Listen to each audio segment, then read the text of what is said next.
Good morning, y'all. Chapter 8 Jesus heals a leper. When he came down from the mountains, great multitudes followed him. Behold, there came a leper and worshipped him, saying, Lord, if thou wilt, thou canst make me clean.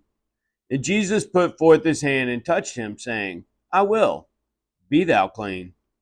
And immediately his leprosy was cleansed. And Jesus saith unto him, See thou tell no man, but go thy way, show thyself to the priest, and offer the gift that Moses commanded for a testimony unto them. And when Jesus was entered into Capernaum, there came unto him a centurion beseeching him, and saying, Lord, my servant lieth at home, sick of the palsy, grievously tormented. And Jesus saith unto him, I will come and heal him. The centurion answered and said, Lord, I am not worthy that thou shouldest come under my roof, but speak the word only, and my servant shall be healed. For I am a man under authority, having soldiers under me. And I say to this man, Go, and he goeth, and then to another, Come, and he cometh, and to my servant, Do this, and he doeth it. When Jesus heard it, he marveled, and said to them that followed, Verily I say unto you, I have not found so great faith, no, not in Israel.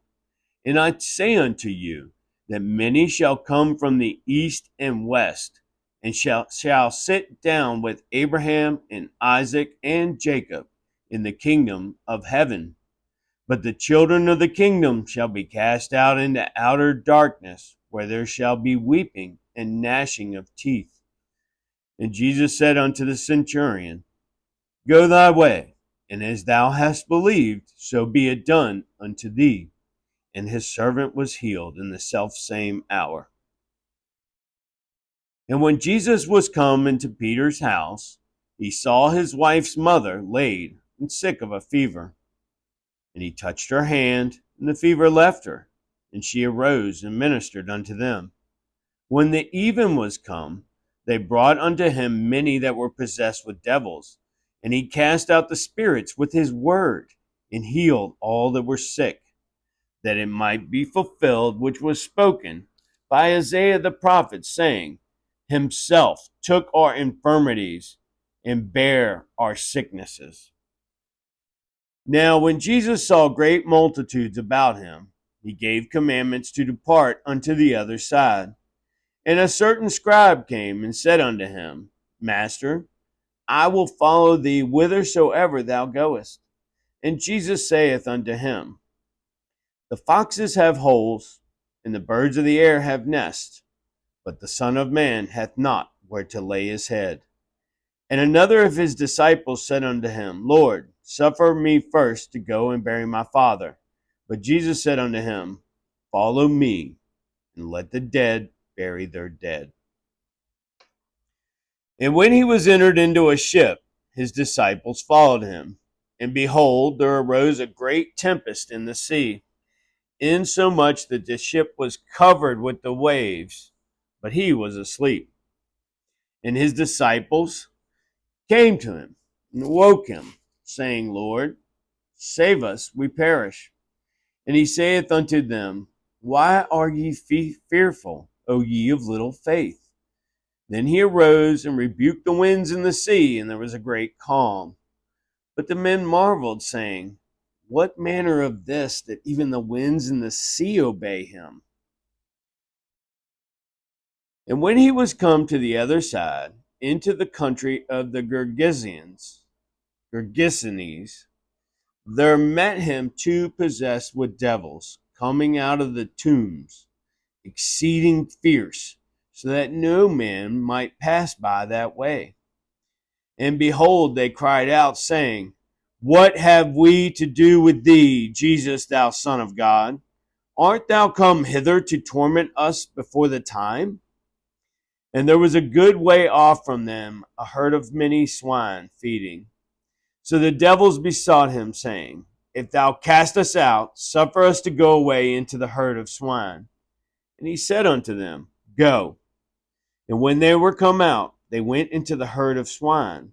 And behold, the whole herd of swine ran violently down a steep place into the sea and perished in the waters. And they that kept them fled and went their ways into the city and told everything and what was befallen to the possessed of the devils. And behold, the whole city came out to meet Jesus. And when they saw him, they besought him that he would depart out of their coast. So, Jesus comes down. Lots of people are following him. Excuse me. And there comes a leper, and he says, Lord, if thou wilt, thou can make me clean. And that just can't happen in that day. There's no medication for this. And Jesus put forth his hand and touches him and says, I will. Be thou clean. It was that simple. The guy came with faith. Jesus said, okay, be clean. And he was cleansed.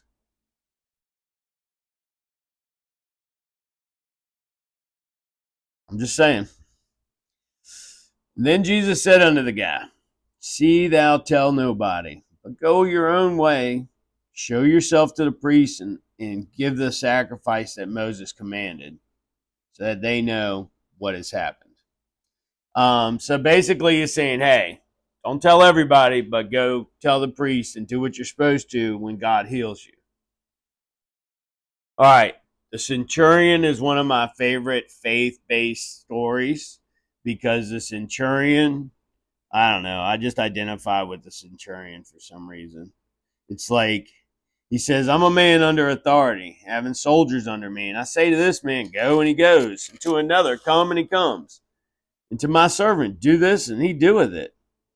And when Jesus heard this man's faith, he marvels and said to them, verily I say unto you, I have not found so great faith. No, not in Israel. So he's speaking about his reception between the Gentiles and the Jews. He's saying his reception's better with the Gentiles. And he's also going on to say that many will come from the east and west and will sit down with Abraham, Isaac, and Jacob in the kingdom of heaven. So he's saying, not all the Jews are going to be there. That's actually the very next paragraph. But the children of the kingdom shall be cast out into outer darkness. There shall be weeping and gnashing of teeth. Basically, he knows that they're not going to accept him. He knows that his ministry will go to the Gentiles and that his church will be strong through the non-Hebrews. All right, the next one, it's just like really quick. He goes into Peter's house. Peter's mom is laying there sick with a fever. He just touches her hand and the fever goes away. She arises and she's well enough that she can take care of like food and all the other things that ministering unto them means for women of that time. So, everybody's heard by this point, and they're bringing people with demons to be cast out, and he's healing the sick. And this is all because in Isaiah, the prophet's sayings, it was said, himself took our infirmities and bare our sicknesses. That is fulfillment of some prophecy, and there's several instances where this is claimed throughout the New Testament, or the four Gospels, I should say. So a scribe came and said that he wanted to follow Jesus. And Jesus said to him, the foxes have holes and the birds of the air have nests, but the Son of Man hath not where to lay his head. I don't understand the rest of it. It says some test of discipleship. So I'm not sure what it means for the scribe. Then another guy says, Lord, I got to go bury my father. Jesus said unto him, follow me and let the dead bury their dead. I guess it's talking about people that didn't accept him. That one I wasn't 100% sure on either. Now, Jesus quieting a storm. This is in here to show the proof of this man's power to his disciples and to the others on the boat. So they're all freaking out, but Jesus knows his time hasn't come yet. So he wakes up, goes out, rebukes the winds and the sea, and then there's a great calm. And the men marveled, saying, "What manner of man is this, that even the winds and the sea obey him?" So he's healing people, he's casting out demons, and now he's calmed a storm. So when he gets over to Gergesene, something like that. There's two demons there, and they have been tormenting everybody on the road so bad that nobody can go through there anymore. And when they see him, they know who he is. And they say, "What have we to do with thee, Jesus, thou Son of God? Art thou come hither to torment us before the time?" So the devil knows the scriptures. The demons know the scriptures. They know what happens at the end. They know there will be a time of suffering, but they know they're allowed to run rampant for now. They're just saying, "Hey, don't kill us, don't smite us, or torment us yet. Just kick us over into those pigs and we'll go from there." Because they know he's going to cast them out.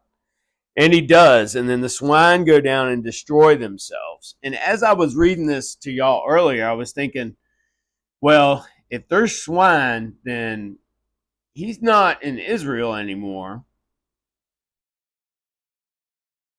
He's got to be in some Gentiles' land. And lo and behold, I get to the end of the verse and it says, "Behold, the whole city came out to meet him. When they saw him, they besought him that he would depart out of their coast." Meaning, they begged him to leave their coast. Right? They were like, "You are causing us trouble with the swine." So I could understand that. That was probably a lot of food for them. All right, y'all. Well, this has been a short chapter, but this brings us up to day 17, and now we are caught up. So sorry about the microphone problem the other day. Y'all do need to remember, God loves us all, y'all. He loves us all. Like a father loves his children. Be good to each other. Love your neighbor as yourself. Appreciate y'all's views. I hope that this is helping you in your spiritual journey. And tomorrow we'll take chapter 9. Y'all take care. Bye-bye.